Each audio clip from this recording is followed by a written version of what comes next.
पश्चिम बंगाल पंचायत चुनाव में हुई जबरदस्त हिंसा के बाद अब आज कुछ जिलों में फिर से मतदान हो रहा है।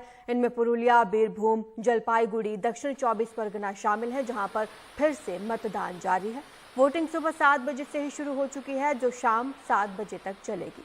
कुछ जगह बारिश के बीच भी लोग मतदान करने पोलिंग बूथ पर पहुंच रहे हैं। यहां पंचायत चुनाव के नतीजे 11 जुलाई को आने वाले हैं।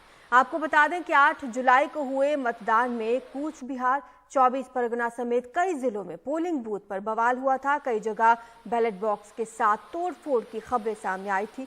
हिंसा की अलग अलग वारदातों में 14 लोगों की मौत हो चुकी है। राज्य के सत्तारूढ़ तृणमूल कांग्रेस के मुताबिक केंद्रीय सुरक्षा बल हिंसा को रोकने में नाकामयाब रहे, जिसके कारण उसके कई कार्यकर्ताओं की जान चली गई।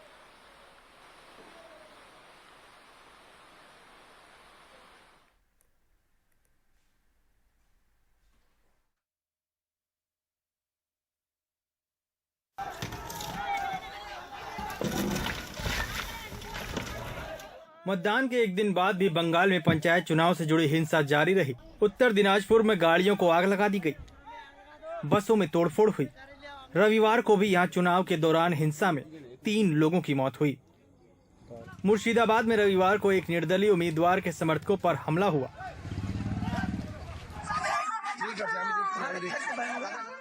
हजरतपुर जिले के कदमा इलाके में भी पंचायत चुनाव के बाद हिंसा हुई। प्रदेश बीजेपी अध्यक्ष सुकांत मजूमदार यहां मौके पर पहुंचे।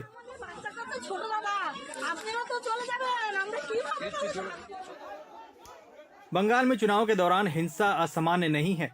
शुक्रवार और शनिवार को इस हिंसा में 14 लोगों की मौत हुई। गंभीर रूप से घायल कई लोग अब भी अस्पताल में भर्ती हैं। कूच बिहार, उत्तर दिनाजपुर, मालदा और मुर्शिदाबाद जिले हिंसा से सबसे ज्यादा प्रभावित रहे। आरोप है कि मुर्शिदाबाद के लालगोला में सीपीएम के एक समर्थक ने जब बूथ पर कब्जे का विरोध किया तो उसकी हत्या कर दी गई। रोशन अली को लाठियों से पीटा गया और उसकी अस्पताल में मौत हो गई। उसके रिश्तेदारों का कहना है कि कांग्रेस और तृणमूल के कार्यकर्ताओं ने उससे पीटा। वो वोट डालने गए थे। कांग्रेस और टीएमसी के कार्यकर्ताओं ने पुलिस के सामने उन्हें पीटा, उन्हें लाठियों से मारा। वो गिर गए, जिसके बाद उन्हें अस्पताल ले जाया गया। उत्तर दिनाजपुर में भी देसी बमों से हमले और मार पिटाई में कुछ लोगों की जान चली गई। मैं पास ही खड़ा था, तभी मैंने देखा कि एक बम उनके सिर पर लगा। उनकी मौके पर ही मौत हो गई। मैं ये नहीं देख पाया कि बम कहां से फेंका गया। इस आदमी का आरोप है कि उसके पिता, जो गोल पोखर में तृणमूल कांग्रेस के उम्मीदवार थे, उनकी भी हत्या कर दी गई जब वो एक लड़ाई में बीच बचाव के लिए पहुंचे। 2 लोग लड़ रहे थे। मेरे पिता बीच बचाव करने गए, उन्हें बूथ के बाहर मारा गया।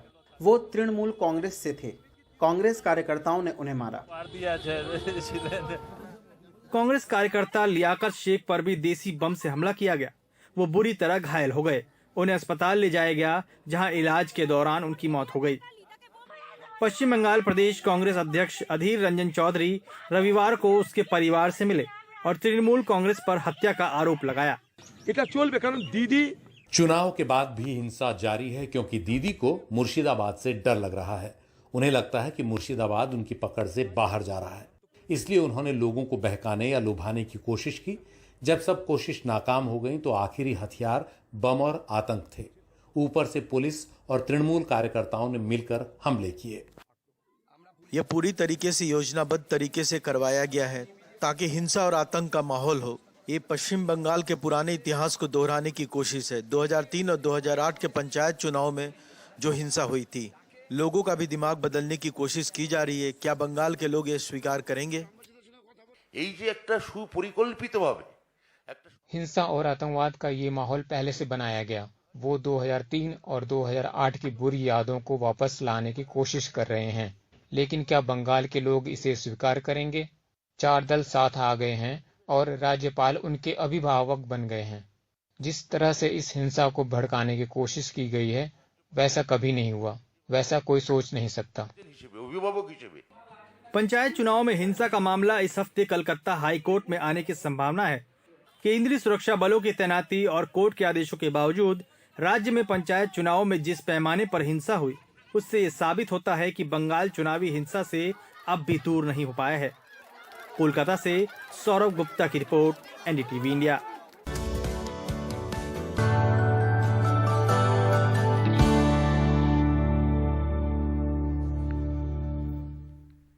दिल्ली में अधिकारियों के ट्रांसफर पोस्टिंग के मुद्दे पर केंद्र के अध्यादेश को चुनौती देने वाली दिल्ली सरकार की याचिका पर आज सुप्रीम कोर्ट में सुनवाई होनी है। 4 जुलाई को मामले में पहले सुनवाई हुई थी, तब कोर्ट ने केंद्र सरकार और उपराज्यपाल को नोटिस जारी किया था। वहीं 6 जुलाई को सीनियर एडवोकेट अभिषेक सिंघवी ने कोर्ट से मामले पर तत्काल सुनवाई की मांग की थी। केजरीवाल सरकार ने 30 जून को कोर्ट में याचिका दाखिल कर केंद्र के अध्यादेश को चुनौती दी थी। इसमें यह कहा गया है कि केंद्र की ओर से लाया गया अध्यादेश असंवैधानिक है, जो संविधान की मूल भावना के अनुरूप नहीं है। दिल्ली सरकार ने अध्यादेश को रद्द करने और उस पर अंतरिम रोक लगाने की मांग की है।